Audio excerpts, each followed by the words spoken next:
That's right, it's time to make our grand finals head underway. On one side, we have a team that is absolutely the best team of the year, but on the other side, the strongest team of the tournament. On one side, we have three-time major winners, and on the other side, TI winners, but only one can claim the Aegis.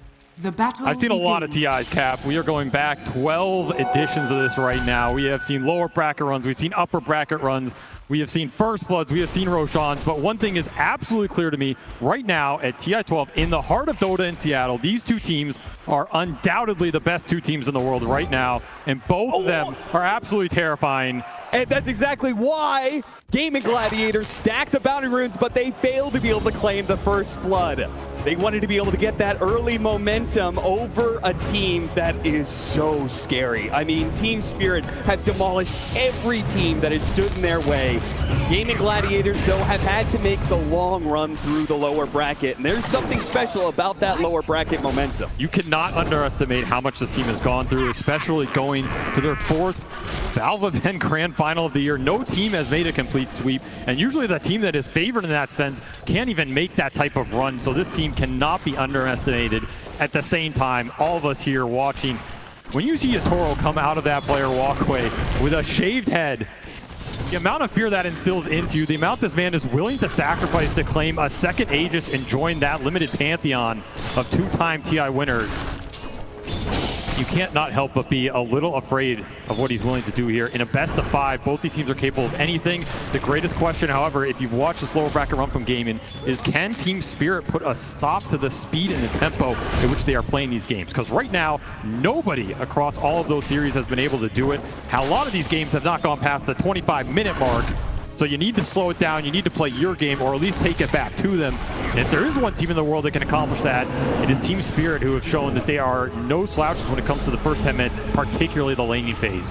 Yes, this laning phase is going to be the ultimate test for this best of 5. It's going to be a long journey to get through this finals, and who walks away winning this laning phase could just end up winning the entire thing, as Maposhka will end up going down. Tofu finally claims first blood for Gaming Gladiator. And this is a familiar story. Acceleration for Ace on the off-lane lone Drew. This is a hero that has demolished the lower bracket along with all the buildings in those series. A scary hero to give a lead off to here, especially when once more Gaming have a lot of tempo that can just go with Ace, go through these objectives, play with that bear timings. But I like what Spirit brought out here in Game 1, right? These are a lot of heroes that are not afraid to skirmish early and Yatoro right back to you. Jazz against Tofu will end up hoping to get the kill onto Tofu, but will end up falling in the end. And Ace is gladly going to be able to dive a bit more onto Maposhka. They are definitely winning this lane. They're walking away with it a bit. And that's going to be fast over corrosion for the bear. That's going to give him a lot of chase down potential in this lane. He's still going to find it. Maposhka, he has that extra little bit of heal. They will end up dying the bear. That's going to be 300 gold over to Yatoro, but Ace can keep up that pressure with a fresh resummon. Big turnaround for Yatoro, honestly. This lane was looking a little grim if you get Ace for that fast over corrosion, which has just taken over a lot of these lanes. All of a sudden, you get a bear kill back. A lot of golden XP for Yatoro. He can start to regain momentum in this lane. This is a very strong lane for TSpirit. Tree Weaver. There's not much that beats this, so this just shows how strong this offlane is for Gaming as well. So it would be such a massive win if they could actually bring down Ace, but Yatoro's going to have to try and go for Tofu instead, who gave up his own life to be able to kill the bug on Ace to protect his core. He does die, but if Yatoro gets caught by an entangle here, it's going to be a heavy punish, but not afraid, turns around, battles back against that bear, knowing Ace still has some time before he has another resummon available. Still a lot of gold going to Yatoro here as he takes a net worth lead. Good sign for TSpirit is, I mean, Weaver has to be one of the fastest carries in this meta. I think CK is the other one that I had point to. Of course, Bristleback, he's a pseudo carry getting banned out. This is a hero that TSpirit first picked for a reason. If they get him to a good position, he can go and defend all these towers. You can take every single fight with this carry hero, try and match Durachio's pace, where I almost feel like it doesn't matter what hero Durachio's playing. This guy is gonna run at you. He's gonna join all the skirmishes with when you have to be ready for the 5-man collapse at a certain point. Either get some trades, be ready to defend them at the towers. The Beastmaster can trade on the map. That's another objective that TSpirit can look for as this game progresses. I feel like out of all the players on Gaming Gladiators, it's definitely Durachio. That's a resummon. Yeah, it is. Ace He'll lose yet another bear, and Yatoro's just climbing up the network chart now. A laning phase that started off a bit bad for them, but now they've got a full 20-second window with no bear, so they should easily be able to get most of the CS. And also, the bounty. Man, he is sitting at 3K net worth already, way ahead of anybody else in this game. It adds up real fast. These bears are worth a lot. It's also extra damage going into Ace. You're not healing while the bear's on cooldown. There's a lot going wrong in this offlane for gaming right now for the hero that's supposed to give them that lead, at least comparatively to those other games, right? This is still a very even game, but if you watched any of these series yesterday, particularly the Azure one, I guess if you're not down 5K at the 5-minute mark, you're doing pretty well. Yeah, seriously, you cannot let Gaming Gladiators run away with the laning phase. And that, when we were talking about it backstage, and so many other people that we talked to backstage, everybody was saying, TSpirit is not going to get run over the laning phase. They won't let that happen. You can make these kind of rotations, pick up on the snowball. They have 3 heroes to all bang onto this Gyrocopter, but it's not quite good enough. Tofu protecting them nicely. They'll get some damage in return, but TSpirit are going to remain relatively healthy. Nice missile dodge on the snowball. Mira, he's going to be able to make some really nice plays this game. This Tusk is a hero that can not only give him the physical burst to go through the bear at the later stages, but the snowball dodge on heroes like Gyro and Pango that have to throw out their spells at the start of a fight. It can get you your core BKBs off. It can stall out the fight, get you Aurora off of, collapse coming back out of it. Something that could be really instrumental as this game progresses here. And once more, Spirit making the first moves here. Pochka has been really active in this laning phase, trying to skew it as much as possible to TSpirit's advantage. Give them that breathing room. And of course, this is a Treant Protector lineup. We're talking about these objectives, something gaming's focused on. If you can keep your towers up, living armor. The double slows are going to help here, and Quinn's going to come back into this play. Sees an opportunity, but so is Laurel. The 2 supports are already dead, though, and there's no way for this puck to change the matchup now. +2 int on the board for Celery. Glaive's already getting some extra work done. We'll leave solo lanes on these sides, so Yatoro going to try and make the most of it. He gets rooted. Oh, you know he wanted another bear kill on this lane, man. He has been taking it to Ace. Level advantage already going Yatoro's way. It look like it'll just be the Dragon Lance, so defensive oriented build for Yatoro. Get the high HP up. Don't get bursted in this game. Man, he is just chunking Ace down. This is a roam opportunity up here, right? This is a great hero for TSpirit to roam on. Keep shipping Ace's HP pool, because every time you kill this bear, he has to resummon. He's susceptible again, and you don't really take the ult too early. Laurel, he's going to try and bait it out here by using the Illusion Rune. The first power rune was an Illusion Rune. Not necessarily one that you feel the best about, but he's going to try and bait it out by showing his Illusion mid and seeing if they can catch something in this top lane. Tofu, he's going to be marked there. Couldn't get there in time to snag away the Wisdom Rune, but they can get this 1 kill. Ace is around. Laurel, he'll back away. So will Ace. He's ready for the push that's coming in. In fact, he knows he's kind of surrounded by heroes, so he wants to play defensively. But Laurel already back to the mid lane, doesn't want to miss out on too much of his CS. Nice heads up smoke by Spirit. They are a team that will happily smoke to any of these Wisdom Runes, and if you study them, you know it's coming. The 7, the 14, the 21 especially is one of the big power moves. Is under attack. They really want this XP advantage, and again, rotating to Ace's lane, I think, is a recipe for success. The other move you're going to make is to collapse when that helm is up to try and push this tower or kick Dorochi out of the lane. I feel like every time you make one of these aggressive moves on Gaimin in the early game, you're pretty happy with it, right? Because it means they're not going to Ace, they're not pushing your tower, and then things like this can start to happen where another kill for Yatoro.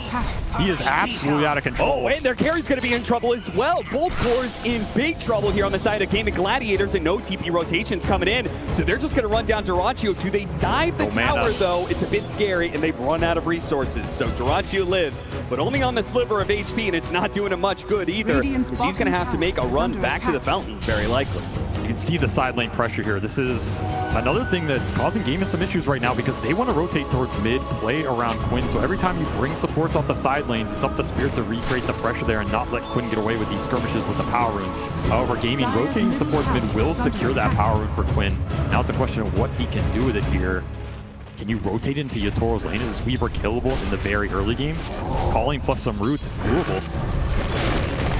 Back, they're just going to bring everybody up here. Try and go on Ace again. This is when the Lone Druid is susceptible. Perfect opportunity with the bear now being put on cooldown. They have done serious damage to Ace, killing him so many times, and even maybe catching Tofu here. Selly's going to try and slow him down, but that's 2 supports without a real stun. They're just going to back away, though. Bottom lane, that was the rotation coming out from Quinn. Mira left a bit alone here as the Beastmaster went for the Lotus instead. Good separation there with Shard, and Quinn doesn't feel like diving too deep. This is the Helm coming out finished for Collapse. So now you have a second pressure point on the map of your TSpirit. You've gone through this early game in a pretty decent spot. Yatoro well ahead of the pack. So if he wants to rotate, play with Collapse, start pushing some of these towers, you can start to take Gaming's game plan against them here. As they are still struggling to keep Ace in that offlane. This bear has just been exploited in the early game. So much extra golden XP. Try and make the rotation. Gets back to the safety of the trees. Gaming Gladiators are here in force, but fortunately the Pango versus the Beastmaster doesn't necessarily leave you the most options. Can't really put to use that Rolling Thunder super well. He's going to try for it anyway, perhaps. Going to force out the Primal Roar. Collapse now going to try and back away with that extra bit of movement speed. Does get hit by the Dark Hunter ultimate. That's going to slow him down enough. Good snowball pickup from Mira. That buys him a couple seconds, but Quinn is going to follow that ball. He is perfectly going to turn. Be able to hit him both. The Swashbuckle isn't enough, though. And Dyrachyo and Quinn are now in trouble. Caught by the coil. Laurel going to lock him down, and there's not much these supports can do to stop it. In fact, they're just going to feed right alongside the other two of Gaming Gladiators as TSpirit in a 5-man move sweep over Gaming Gladiators, run them down underneath their towers, and even through the portal, Tofu will be denied that exit. Instead, he'll head back to the fountain after a triple kill for Yatoro. And Yatoro straight back to the top lane, doesn't miss a beat. The downside of all that off lane going wrong for Gaming is Ace didn't even have a bear during all that, so you cannot bring the numbers to that fight. Just an overextension on Collapse that Yatoro is happy to join and get the big swarm turnaround kill. Of course, Laurel with a beautiful coil, just lock him in place. Let the Weaver do the damage here. This is very deep. Yeah, this is almost, it feels like a forced play. Yeah, forced play, if anything, right? And you know the snowball save is going to come out here. This is what I'm saying. You disjoint the missile, you disjoint some of the gyro damage. That turnaround is deadly. Treant's going to give you sustain to just push through a lot of this poke damage. You're also missing the support ults. Muerta and Silencer are not too strong with it. Oh, got the first silence on him. If they can keep him in place, the dead shot moves him back in. They have to use the global, but it will get the job done. A huge kill streak going the way of Ace. His net worth just shot right back up as he got 587 gold for just himself off that kill. I mean, we're 11 minutes in the game, and Yatoro already had a 6x streak. So Ace absolutely happy to pick that up. That's the power of the global versus the Weaver before he has any sort of dispel item, which looks like it's going to become very late in this game as Yatoro's opted for a Deso build-up. Another reason that kill was pretty valuable, right? You slow down the Deso, limit the charges you can get in these early exchanges. The slower it is, the worse it's going to be, because his pace is very strong right now. Of course, Dyrachyo, we've not seen Gyro too much this tournament, but the big upside for this hero is the stacking, right? It's not something we've seen Gaming go back to a lot as the game's been very fast, but this triangle is getting stacked and is waiting for Gyro to come and collect. The other Ancients are also doubled up right now. This is a lot of golden XP sitting in the bank for Gaming if they can move Dyrachyo over there, start to clear through with the max flat cannon. Something that TSpirit might think about contesting depending on how fast they can push these towers down. Yeah, absolutely. I think that in this game, it's funny, but I feel like the game plan is kind of swapped where TSpirit want to be able to run over Gaming Gladiators, take these outer towers so they can disrupt that ancient farming. They're going to go straight to it. No hesitancy whatsoever. Immediate coil put on the grid, but they don't really have the strength to be able to bring it down just yet. Protected by all of Gaming Gladiators who, again, they saw TSpirit in the bottom lane show up as 5. They will do the same here in the mid lane. Quinn looks to find his mark, looks to see if he can drive right on through and straight to Maposhka.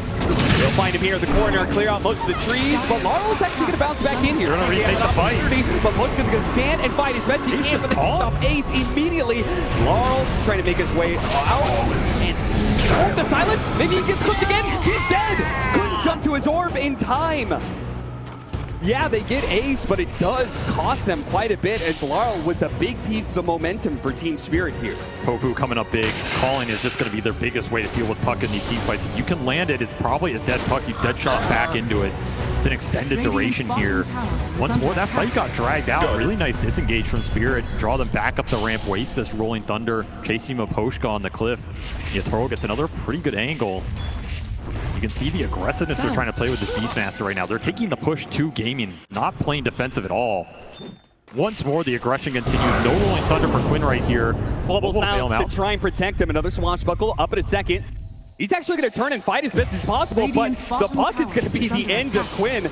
I thought he was going to Swashbuckle down and away from the trees. Maybe that was an error.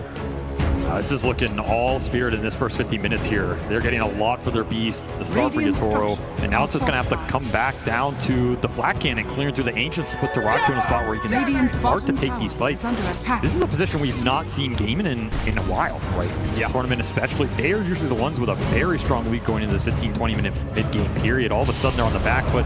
Double damage definitely going to help accelerate Dyrachyo here. But we talked about the resiliency of this team, right? There's a reason they're here in this grand finals. There's a reason they've been in a lot of them too. This is not a team that can only play from ahead. They're gonna have to show some resiliency here and playing a little bit from behind, particularly with, I mean, maybe Ace's timing, but also he's got a lot given his start. Surprised at how rich he is. Yeah, he's got 3 deaths. I think his bear has died like 5 different times in this game, but still second in the network chart. Still though, Spirit clearly holding the tempo control of this game. They're up by 3K. They've got to be feeling pretty good about it. Even if they couldn't stop the gyrocopter from clearing out stacks, they don't have to do it the first time around. Just taking these outer towers and trying to scrunch in the map a little bit. Yeah, take advantage of the fact that Dyrachyo's not ready. And it is dead even. And that would have been my prediction before this series as well. Goes to show. I mean, respecting the Ace timing as well, too. Yes. Like, this Radiance on the Bear, we have seen them do an incredible amount of work with it, and it's coming soon.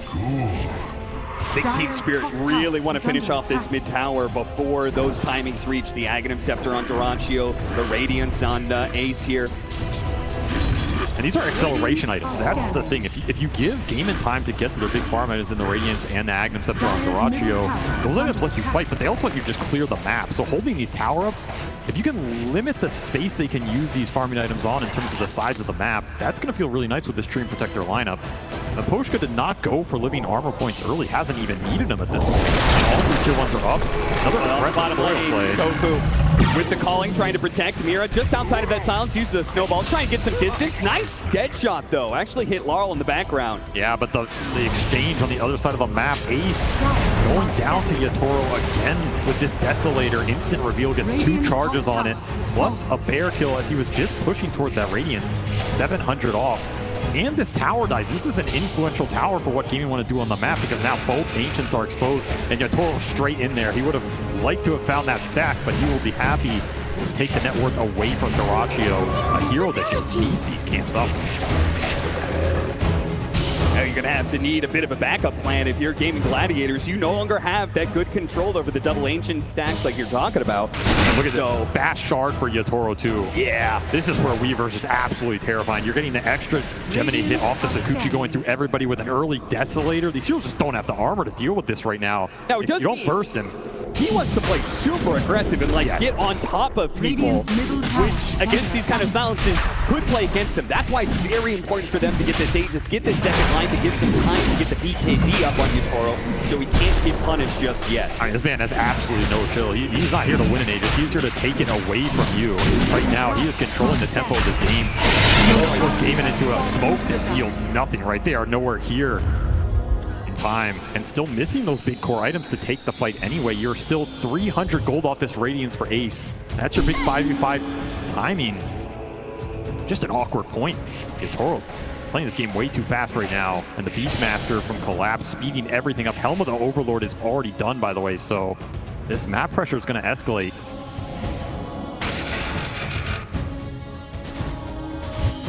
Gaming Gladiators really not able to do much besides just kind of make sure Dyrachyo doesn't get smoke ganked.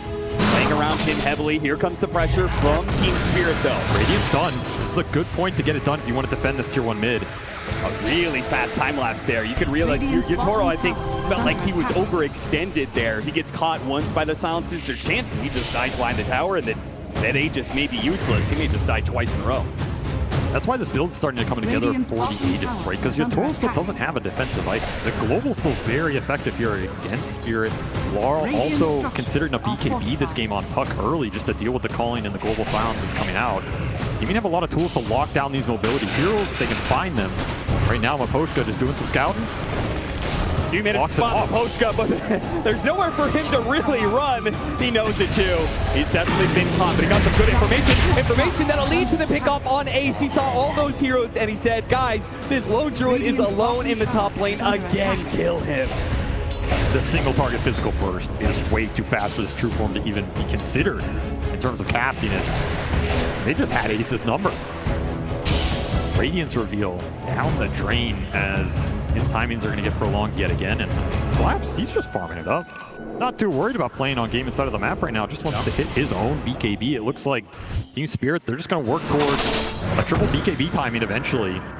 Look towards that second Roshan with it, get the spell and debuff immunity up for the silences that are causing a target to fight. Then you're not too worried about anything as Quinn is getting shredded by the death Yeah, throws. even if you get out the Rolling Thunder, the physical damage from Yatoro is too much for him to handle. Tofu was kind of desperate, wanted to be able to get that kill on Mira, maybe trying to take away the Aegis, but frankly, he doesn't do nearly enough damage right now to deal with this carry, even on low HP like this. Missed the dead shot on Mira. Managed to sidestep that one, and they'll die Tofu pretty easily. Yatoro does manage to get off the timeline server so barely. Meanwhile, Celery's picked off in mid.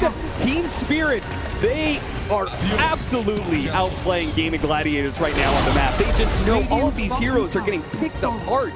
There just seems to be no response whatsoever from these Gladiators. There's nowhere to run, right? You need to combine the damage here on Gaimin to get anything done right now, and instead it's just TSpirit going on you on multiple lanes so you can't group up.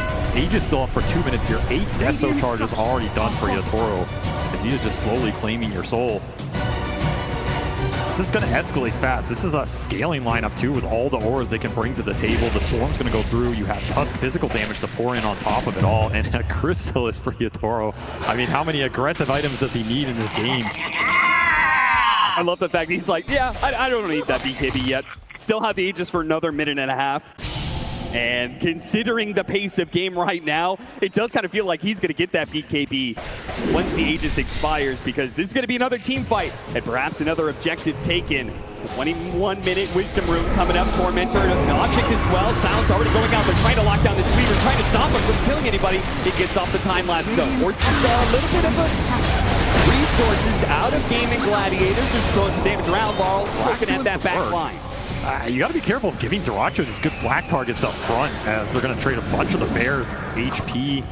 They're still looking for Pango over here. They don't have the detection to catch him out. Something is going wrong with the detection on this tree, and for sure, he's just getting way too much information, way too deep right now. TSpirit will play it safe, play it slow. Aegis out in 50 seconds, so you have to think about the timer here.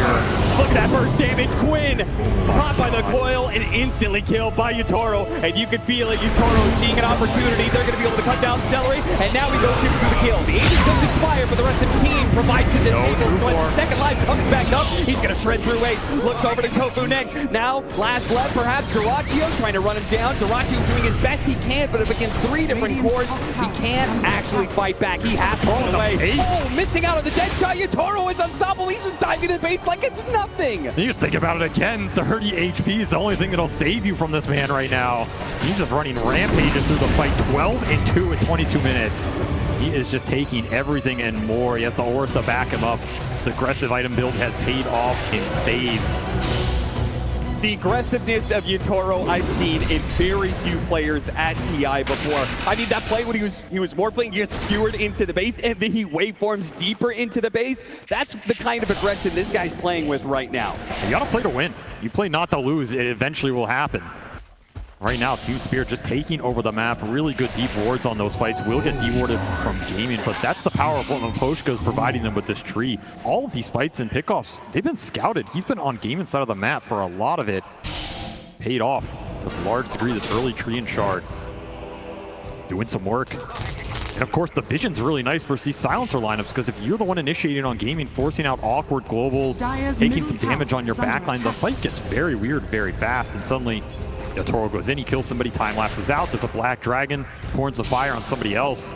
Too many fires to put out, quite literally here. And once more, Maposhka just scouting out the moves from Gaimin. Gives them all the setup in the world. Radiant are scanning. This deadly, man. The cores from Spirit are converging on top lane. Look at Maposhka, man. He doesn't care if he gets caught. As long as he gets information for his team, he knows all 5 heroes of Gaming Gladiators are up here. So TSpirit are going to slowly approach. They're going to group up together and take this fight. Yatoro just time-lapse to the fountain and back to get his BKB. He will not have time-lapse for this fight. I don't need it. Overbroken with the 3-man coil. They go get beautiful. Yatoro's right in there with his first BKB. Delay the damage in these wars. Once again, Ace has no chance with the bear. And of course, the Beastmaster's going to lock down that ball. You're not going anywhere, Quinn. They're going to catch more. Tofu's going to be the last one down. Duracho only survives because of his TP. everything coming together. Triple BKB instantly revealed all together on the exact fight Miposhka sets up. It's just beautiful gameplay here from TSpirit, and Gaming still searching for answers because the second these fights start, they're already over. They don't even know they're coming. Yep. Yatoro, he does not need an ultimate at all to take these engagements when they are completely one-sided. It'll be more objective pushing. This is just a beautiful four-man overgrowth setup. You cannot ask for anything more. Swarm hits everybody, and then you get the safe roar for the Rolling Thunder after Ace goes down to just right clicks. I mean, making it look easy out here. The item timings, the positioning, all of it is just so perfect for TSpirit. That's the power of vision. This is a team that won a TI previously off of vision advantage, and they're showing why. The Beastmaster might have got nerfed in this regard, but Miposhka doing his best Hawk impersonation. If you want to be worried about the gen of Gaming Gladiators, I think it's the Tree Protector of TSpirit that may become a problem in this series. Maybe there's just not enough sentries in the world for you to buy to catch this guy. I mean, he's dewarding them too. That's the problem. They are lacking sentries. They are lacking the detection. No one wants to buy a gem right now. I mean, you don't want to have to buy a gem for a Tree Protector, but we're getting to that point. Every time one of these fights goes wrong, you fall a little bit more behind with the... I mean, core heroes that don't want to function in these team fights from behind, right? Particularly the Gyrocopter. This is a hero you want to accelerate with the triangle, accelerate with the ancient camps, put him in a prime position like a Luna or something where he goes in that fight, he's the absolute raid boss. Duracio has escaped these fights, but across his teammates' tombstones has not output the firepower to match what TSpirit are bringing with the ball right now. And everything is looking towards this next Roshan, which TSpirit would be very, very happy to collect and put an Aegis on Yatoro with his aggressive DPS build. Not to mention, I mean, Laurel is picking up the speed right. He's just going for the Maelstrom right-click puck. It's also a fearsome late-game beast, especially when you have that Beastmaster aura pumping in attack speed to everybody on this lineup. You have tag team to buff the physical. You're going to have multiple scaling right-click cores here for TSpirit. You're going to need armor on Gaming at some point. You're going to need survivability. Satanics, AC, anything. Buys you time in this fight. Gladiator Komakin caught there, the overgrowth. Not quite landing onto Quinn. He'll survive as a result of that. Yatoro still gonna have a poke at them though. The time lapses away before the silences catch him out. Is under attack. So aggressive, man. He's gonna start backing away with the rest of his team. As you said, 19,000 net worth lead. They're very comfortable. It's really just not slipping up at this point in time. That starts with being able to get the second Roshan of the game, and then comes the high ground push, which Gaming Gladiators, I don't know, how do you, what do you feel better about, a Roshan contest or a high ground play? Maybe game 2. High ground play for sure, right? You let him go into you, abuse the fact that the Calling's a really strong defensive spell. You catch the tree first, that's a nice pickoff. That is actually really nice with the gem on the ground. Yeah, okay, so you needed a gem in this game, Miposhka will give it to you. That's a big pickup. Limit the vision, limit Miposhka's aggressive positioning. That was very deep, right? Especially for TSpirit looking towards this next Roshan. They have the Beastmaster creep in the pit scouting it out. A rich man's Hawk, for lack of anything better. Just waiting on their vision. Yeah, the sad part for Gaming Gladiators is they can't actually do anything off of that play, but Science getting a little bit more far in this one. To be able to push out some of the side lanes, I assume they know that TSpirit is going to be doing Roshan sometime soon. Of course, they're doing it right now, and it happens so quickly. Gives you such a small window if you're Gaming Gladiators to actually be able to contest. So you're right. They're going to play for the high ground. They're going to try and see if they can make TSpirit slip on that staircase. Just a question of what are they going to get up for that high ground defense, right? It's the Daedalus on Duracio. That's going to be the big DPS item here. Ace is just, I mean, he's just going Wraith Band. He didn't even get to anything else in this time period. It's just going to be armor up, try and survive the initial burst. Now, these Wraith Bands are pretty nice versus TSpirit's minus armor, right? So they are very good value. I don't blame him for doing this, but in that other Lone Drew game we saw, I mean, he had a full harpoon before he went back to these Wraith Bands, so it tells you how far behind he is off that, first 15 minutes. TSpirit shutting him down right now. The question is, how do you want to go high ground? Because there is a calling to fight into, there is a Rolling Thunder that can abuse you on the choke points. There's the Radiance Burn with hit chance and a resummon, assuming it's hard to jump Ace initially. And of course, Global can bail out any sort of initiation from the Tusk or the Beast. See how strong Yatoro really feels he is if he thinks he can just walk up and start hitting this tier 3. Wouldn't surprise me. Maybe that's why he's gone Scotty here. Level 20 done for the Weaver with Scotty completed a double damage rune and a quiver. Oh yeah. I mean, if you get hit once by this Weaver, I think you're gone on the supports. And that's a huge problem for Dyrachyo as well, because he doesn't have that Satanic build-up yet. So he doesn't have the sustain to be able to stand toe-to-toe against the Weaver for too long, Ace. I don't know if you know what's coming for you right now, but you're not going to like it. It's going to be a shot to the back of the Yeah. Gone! Blown away by Yatoro, and they catch Quinn in the mid lane. They don't need Yatoro to make this kind of play. Laurel activates his BKB to catch the opposing mid laner, and with 2 dead, a double damage activated. TSpirit is all but just waiting for the creep wave to catch up with them. Well, that's one way to break the high ground. Just one-shot an enemy offlane carry Gyro, and force it with a double damage here. Yatoro has AC aura behind him now as well, so that Deso plus the Swarm plus the AC is just going to amp this physical through the roof right now, which makes this high ground seem a lot more tempting. Here goes to the jump. BKB immediately activated by Dyrachyo, but there's that physical damage. Dyrachyo, he can't actually stand up against Yatoro and has to back away to the diving. Yatoro, yeah, he's just going to go for it. See if he can crit it. Got it! Oh, no way! The final bit of damage required. Yatoro can claim it. Yatoro, boss. This man knows no fear, no limits right now. He's just taking your base at 30 minutes. A position Gaimin is used to putting their opponents in. The news has been full taut here as TSpirit have just given them nothing on the map, it feels like, for 15-20 minutes. Ace can't even escape the tier 3s right now. Just have to take a high ground defense without your carry. Watch another lane disappear. Yeah, I don't see how they stop this without Dyrachyo. I mean, I think Mira can also jump if he really wants to just force the issue. Yeah. This Tuskar is hella tanky right now. Gossamer Cape Drum, happy to start the engagement, particularly if you find a good core target. He got feared on the jump. That was incredibly impressive, actually, but of course not yield them the fight. It'll be a second lane. 2 lanes barracks up for TSpirit. And they still have a minute and a half left on that second life for the Weaver. That final push, I mean, if you're TSpirit, you're here playing a full best of 5 against Gaming Gladiators, why not make the first game quick? Just for your own sake. Yeah, give them a taste of their own medicine. Show that the zoo is indeed not dead. That's the scary part of this game for me. You have Collapse on a hero that, I mean, they have been incredibly proficient with it, right? This was a first phase ban at Riyadh for a reason. Yep. It is a Collapse signature hero, but it's not one of those big jump stunners that everybody is afraid of. They're afraid of the Collapse Magnus, the Collapse stunners. This is a hero that just took over the map. He farmed, he played his game with Yatoro, and it was the raw aggression and objective taking to put Gaming on the back foot. It's a scary thought if TSpirit are taking doing it again, isn't he? Yeah. Own strat against you, and yeah, time lapse to the face for some Daedalus action. Your own X marks the spot. It's so much burst damage when he's got the enchanted quiver on top of that. This is an insane, like, single hit, right? It doesn't take much. He just Sakuchi's in, hits you instantly, can start to run away. Just getting chunked. This is the strength of Weaver right now. 15-2 for Yatoro. Here, looking for his opening. Gaming Gladiators, it seems pretty clear. They can't take an honest fight against TSpirit anymore. They're going to have to play around the fountain here. It's a jump forward, the 3 coil is slowly taking him out. Tofu does manage to live for now. Gets back to the fountain with TSpirit.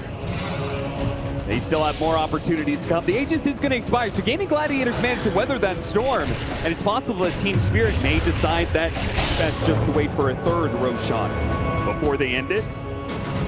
Yatoro's happy to give the Aegis up. It'll free up another slot for him at the rate he's going. Yeah, seriously. He just wants more damage, more survivability. Everything is great for him right now.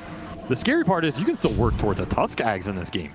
I mean, Mira's quite farmed. Oh, yeah. You're talking about a high ground break because if they really get in a stalemate and need it, he's just going to kick someone out. And Yatoro just runs straight into them.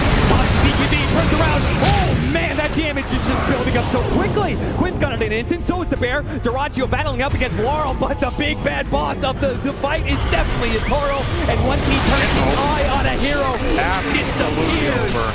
Game over for this one. The TSpirit making absolutely no qualms about shutting Gaming Gladiators out in their own style. 33 minutes and it's done.